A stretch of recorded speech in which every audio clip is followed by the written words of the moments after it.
So I'm going to be talking about how the quotes connect now to one another. Hamilton's quotes connecting to Rupi Kaur's poem, which I previously talked about. So we're going to go with the first quote here, where Alfred states that he could fake the test, report me for cancer, for infertility, and have me shipped off to the colonies with the unwomen.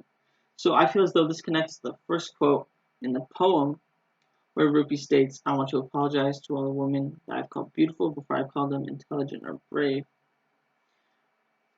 Where Rupi states that women are recognized for their beauty and what women are born with, rather than taking into account their characteristics and personalities the women hold. So essentially here I'm talking about mainly is how the value of women, like what is placed on women to value them. So once again, the first quote, it's clear the value of woman is only if you can have a child, you're valued. If you can have a child, then you're free from death. If you can't, then you're subject to death. Right there, that will tell you women are not valued for. They don't. Gilead doesn't care what they are as like human beings. They just want them to become vessels and things of that nature. So the next quote, of course, someone believed there would be no future, and Lydia goes on to talk about how once again the women are lazy and they're sluts because they didn't have children. So this connects to the second quote from the poem where Rupi states, I'm sorry I made it seem as though something as simple as what you're born with is all you have to be proud of. So, Rupi states women should not only be proud of what they're born with, which contrasts directly to what Aunt Lydia is pushing her ideology, which is, women are lazy if they don't have children, regardless of their characteristics they hold. It doesn't matter. If you don't have children, you're lazy. So, and Lydia is saying, if you have children, you'll be praised, and you won't be a lazy woman, basically. So, it's like perpetuating this thing that if you have women, you should be proud. Like that's the only thing that you should be proud of.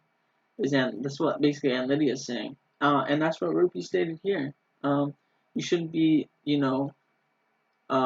sorry as it made it seem as though something as simple as what you're born with is all you have to be proud of. So Rupi's directly contrasting this belief that, you know, you're not only valued for your body, you should be proud of more than that and who you are as a person. Where Lydia completely doesn't recognize the humanity of any woman in this quote here. The third quote, there's something standing in the hall near the door, near the room where I stay. I called it mine. So this idea is similar to the message within Rupi's poem as a whole. So yeah, women in society are seen as property and are objectified to the point where their humanity and dignity are no longer recognized. So, her not being able to have, the most basic necessities, like your own room, nothing is hers, just reinforces the fact that, um, yeah, they're only seen as property, and they're not recognized as people, they're not respected. So that was just to the overall poem. It wasn't to a specific quote. Um, I felt it best represented the poem as a whole. Just talking about, how society doesn't respect women for who they are, basically.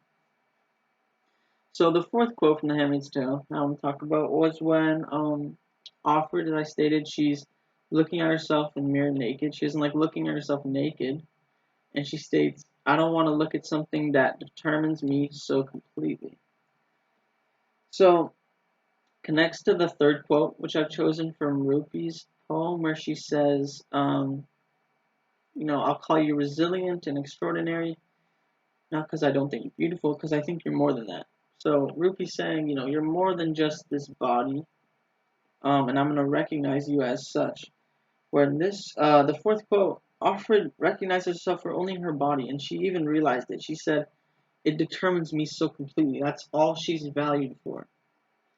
Um, so yeah, where Rupi states, women need to realize they're more than just a body. They're beautiful, and they shouldn't be valued for what's on the inside only.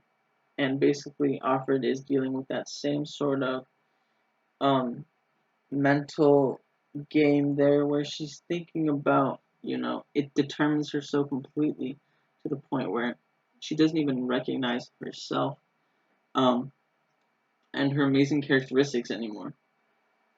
The last quote, where Alfred, she talks about how her name was stripped from her.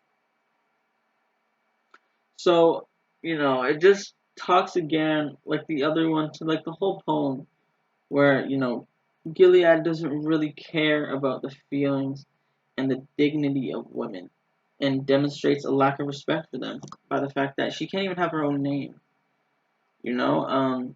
So yeah, reinforces the idea that, her identity, stripped, and it's not taken into account under these new living conditions that she's under.